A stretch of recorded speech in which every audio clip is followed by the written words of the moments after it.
Hi, I'm Tabitha Rock. And I'm Sam Davenport. Born and bred in Melbourne, we live and breathe property, and we know the Melbourne market like the back of our hand. We've both been buying and selling real estate in Metro Melbourne for over 2 decades combined, and we've learned a few lessons along the way. Back, baby, another app. No idea what number we're at, but we're back. I don't think they're numbered on anything other than our internal system, so I don't think it really matters. I am impressed that so many people are starting to listen to our podcast and like report back with their positive feedback, because I couldn't think of anything worse than listening to my voice. But is that everyone thinks that? I think about their own voice. I think everyone thinks that. Okay. That's like a known thing, you know, like, yeah, listening to your own voice is like nails on a chalkboard. Well, we've had that. I really focus and I speak like this. Well, we've actually had that feedback on a TikTok video, haven't we? That our voices sound like nails on a chalkboard, which is such lovely feedback. So they said we need vocal training. Oh, well, yeah. Thanks for the feedback, and we probably do. Whatever. TikTok comments. Yeah. Don't give them any light. They coming for us. Yeah. That's when you know you've made it, when the haters come. The come haters at hate. us. Yeah, true. Those little keyboard warriors. I know. We've got thicker skin than that. We're in real estate, baby. I know. We've been dealing with rejection for 15 years. Yeah. Well, probably a lot longer in just general life. Oh no. I was bloody brand new. Rejection. Initially I was like, wait, what? Sorry, what? People are saying you no to me. don't want me?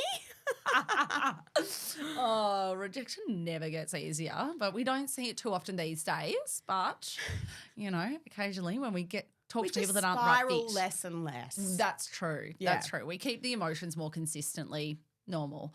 But anyway, we're really getting off topic here, and we've got an important topic to talk about for anyone, Metro Melbourne predominantly.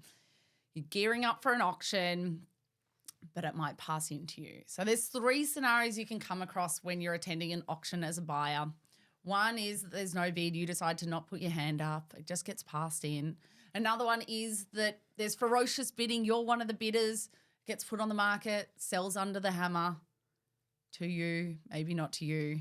Anyway, that's an easy one. But the not so easy scenario is when there might be you're the only bidder, or there might be a few bidders, but it doesn't pass the vendor's reserve. And so the property gets passed into you as a buyer. And you really need to be across how to navigate it. How to navigate the pass-in. Mm-hmm. That's what we're talking about. I love it. I love when a property passes into me at auction. Oh, yeah. It's one of my favourite moments in time. Yeah. And that's because obviously we're well versed in it. We know exactly what we think the property is worth. We know our budget. We know our limit. We're sticking to it. We remember the quote range. We talk to the agent about the vendor's reserve. We know how to navigate it. And we're taking deep breaths and not letting the heart rate get the better of us, and the anxiety of it all and the adrenaline of it all, because I think people forget no matter if it's your first time at auction or your 50th, there's still that adrenaline running, and you know you've got to really just calm that down. And I think it's valuable because we've also been on the other side of the fence, on the selling side. So we know those conversations the agents are having with their vendors when we're sitting inside when that property is being passed into us. Yeah, 100%. But yeah, being able to sort of take control of the process and understand that the agent who's dealing with you has probably only allocated oftentimes another 30 minutes. Oh, yeah. So, you know, the auction process has taken, let's say it was really quick and it took 10 minutes or 15 minutes. To pass into you. And now you go inside. And they've oftentimes only got about another 30 minutes, which should be enough time. To bring the deal together. Yeah, if you're not too far apart. But if you are quite far apart, it is going to take longer than 30 minutes, and don't sort of feel rushed in that process. Mm-hmm. But we've got a couple of things that we want to talk to you about which can help you prepare yourself for that moment. Yes. Setting your limit and knowing your limit and sticking to your limit within reason. There's no point not being the buyer just to be a stickler to your limit when you're only 10 grand apart. Yeah. But know your limit. understanding what you think the property's worth based on all of your research you've done in the area. You know exactly what you think the property's worth. But, you know, maybe you might even have in your little bag of tricks a couple of recent sales and their sold prices, because I'll tell you what, that agent is going to be firing those at you in the room. And you want to be prepared. You know, this is their full-time job. They negotiate for a living. They are sales professionals, and they will be absolutely well-versed in exactly what's gone on in the suburb in the last at least 6 months. They'll probably bring up sales from 2 or 3 years ago to support, you know, higher values in stronger markets. Yeah. I would actually, one hot tip that I would say if you're going to auction as a couple and the property is passed into you, don't go in together. I just think that a lot of people don't understand how much they give away with their body language and like a little bit of chat, and the agent can read them like a book. And so just have someone waiting outside in the car texting, and then you're texting each other. So you really can't the agent can't tell where you're at from your body language. I think, and actually I would almost give that same advice when you're going to the auction, just stand separate. Don't stand with your partner. Because I think just the muttering to each other shows your hand a little bit.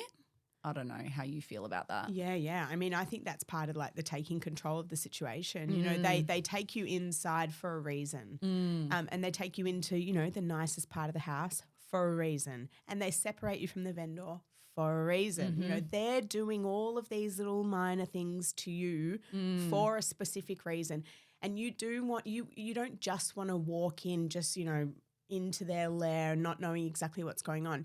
Take a little bit of control back. If you separate yourself from your partner and you have one person standing at the front of the property and you go inside to speak to the agent, you know, take a break to go and say, I just need to go and speak to my partner quickly.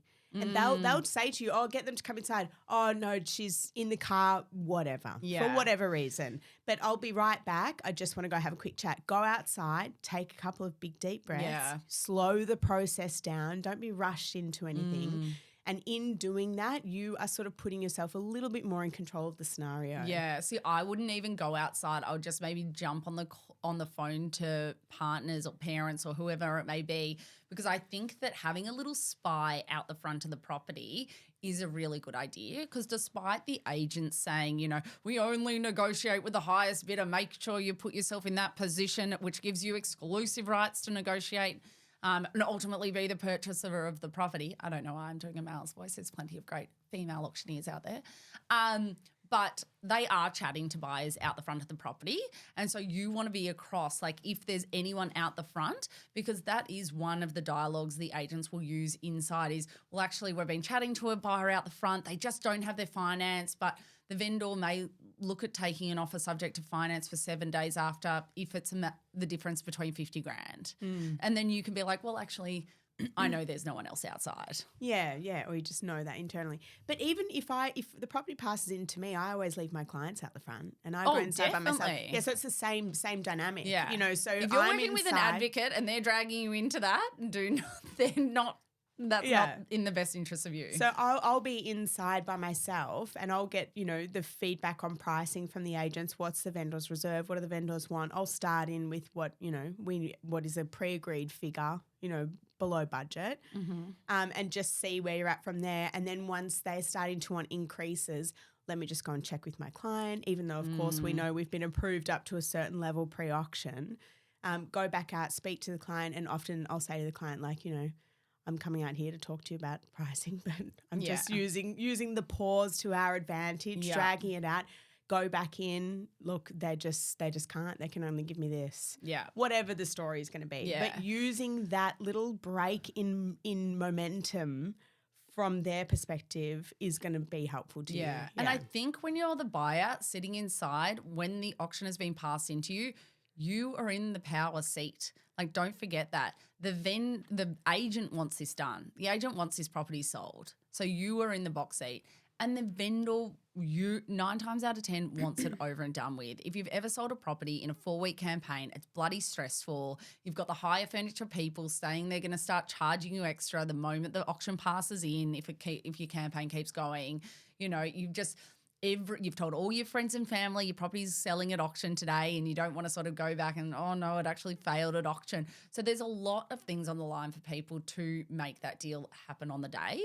But the other thing you've got to flag is the auction quote range. So if you're getting the property passed into you, the property was 1.5 to 1.6, they'll say, okay, the dialogue's typically from the agent's perspective, okay, well, we passed it into you at 155. So what's your next, we're obviously not meeting the vendor at their reserve just yet. Oh, I'm not sure. Don't go up. You need to understand what the vendor's reserve is before you move $1 off that price that the property's been passed into you. So then the agent might come back and say, well, actually the vendor's reserve is 1.7. Hang on a second, the quote range was 1.5 to 1.6. How does that work? Oh, well, that's just what it is. And then sort of, say things like, oh, I just think we're too far away.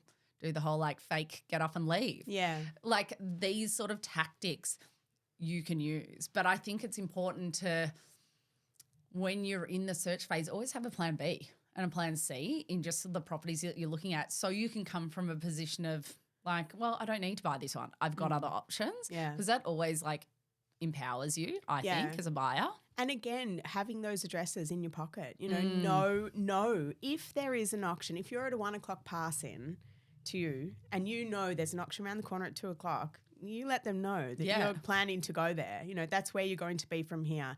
The best time in which to get a vendor to agree to something that's less than desirable for them is under auction conditions on the day. 5 minutes after the auction. Yeah. Like they are at their most malleable that day. 100%. Yeah. And so if you are, I would say, lucky enough to be in a position where the property's been passed into you, just really remember that I would say you are in control of that process. Get the agent to name the reserve. And that's fine. They'll always give you a figure that, slightly inflated, or they might give you the dream price that was really discussed with the vendor, and that was the hope for the campaign, that we were going to get to the 1.6 or the 1.7 in your scenario. Yeah. But then, okay, maybe you'll go up 5 or 10. Or look, I only came here with 156. Yeah. That's all I came here with, and I was just hoping for the best. That's all I've got pre-approval for. And they will oftentimes say to you, well, that's not going to be enough, that's not going to be enough. But I always make a point to say, well, can you present it to them? Let them go, speak to the vendor. Yeah. You want them to present your 10K increase, because yes, you might come up a little bit more again to secure it, but you want each increment to be presented to the vendor so that you're also sort of conditioning them at the same time, rather than just skipping over them with direct to the agent. Yeah. Yeah. It's an interesting, it's so funny when I talk to people, especially we deal with overseas clients that are relocating to Melbourne. They're in their service department. They've started going out on a Saturday to OPEDs. They're maybe starting to watch a few auctions, and they're like, what the hell is this? How do you buy real estate like this? Nowhere else in the world does it. Like, they don't understand it. But I think it is I love buying property at auction. I think it's a really transparent way to buy real estate, but I think that having a property passed into you can be fraught with danger for the average Joe. Absolutely. Of course, you might have let's keep using that scenario of the quote range 1.5 to 1.6. It's passed into you at 1.55. They're saying the reserve is 1.7.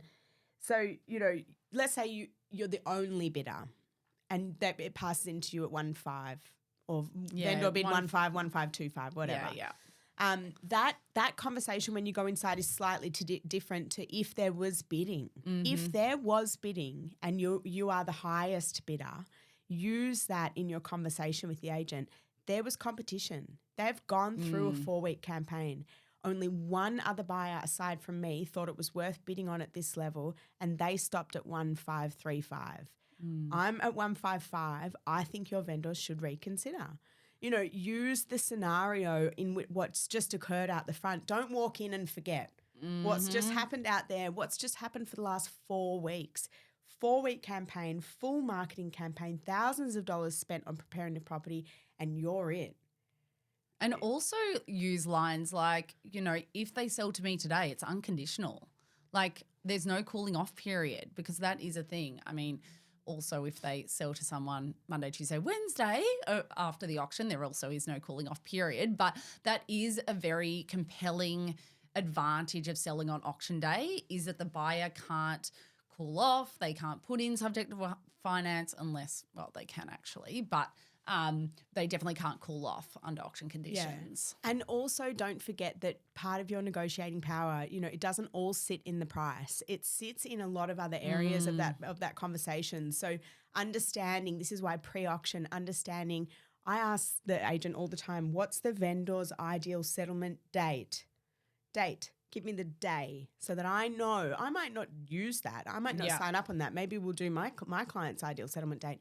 But if I'm in a negotiation later that day, I know what their dream date is. Yeah. And that could hold 50 grand's worth of power to that vendor pending their circumstances. So knowing the date. Also, you know, if they're wanting you, if you're at 155 and they're at 17, and you may end up landing on 16. We all sort of know that that's where that might be where you land. You could, you know, use a line of I need to check with my bank. So I could maybe do that subject to finance for 2 weeks. You know, or I could do 1585 unconditional today. Yeah. But we don't know. Yeah. Could that help you? I don't know. Just be a little bit more open to some of your negotiation tools rather than just focusing on the price. And slow it right down. You know, you don't have to jump just because they are. And I think one of the key to negotiations is understanding the vendor's motivation, which you should be finding out throughout the campaign, asking the agent. They'll typically say, you know, oh, I don't know, or, you know, it's not relevant or something. But others might say, oh, they're moving interstate for a job offer or, you know, it's a separation or something. But utilizing that motivation when you're negotiating, when you're sitting inside, I think regurgitating that back to the agent is also a great tool buyers can use. Yeah, definitely. But always remember, we bid for a living. We buy property for a living. And so if you really have found your dream home and you know it's the one that you want to buy and you feel like you're probably going to have the budget for it, we do have a bid-only service. You can call us, see if we're available for the auction day and time, and then if it does pass into us, you know, we can manage the process on your behalf and negotiate for you. So you can wait outside while we buy you the house. Yeah. Oh, it's so, like, stressful having the property pass in whilst we're giving the people the tips. Yeah. Good luck. Go in. Go into the lion's den and see how you feel. But yeah, I think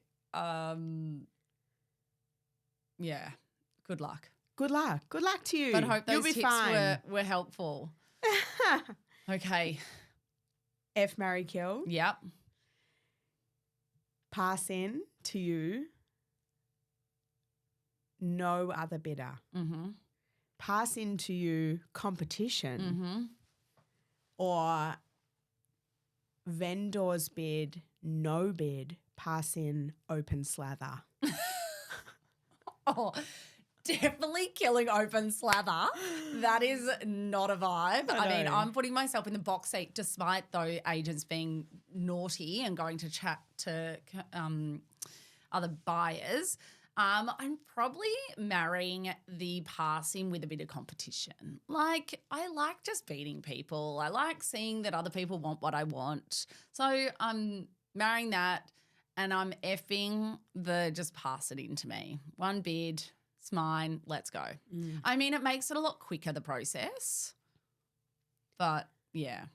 What are you going with? Yeah, I mean, I'm the same. We've been the same on everything recently. God damn it. We've got to come up with ones where we're going to be different. Yeah, but definitely controversial. marry the pass in with competition because I'll use that fact against them for the entire time and I might give them another 10K to do the deal because we've just seen what the market thinks it's worth. But if it I'll pass into me, no other bid because we can still win in that scenario. But it's just, you know, you can't use that market excuse. I mean, you can by saying that you've done a full campaign, the market tells you it's not worth this. Yeah, only I'm no one else. Yeah. And definitely kill open slather, even though. Why would you do it? Yeah, well, it just means that then Muddies the water. Yeah, you're not in as much control of the process, obviously. And we like control. I am obsessed with control. All right, that's it from us. Catch you later. Bye.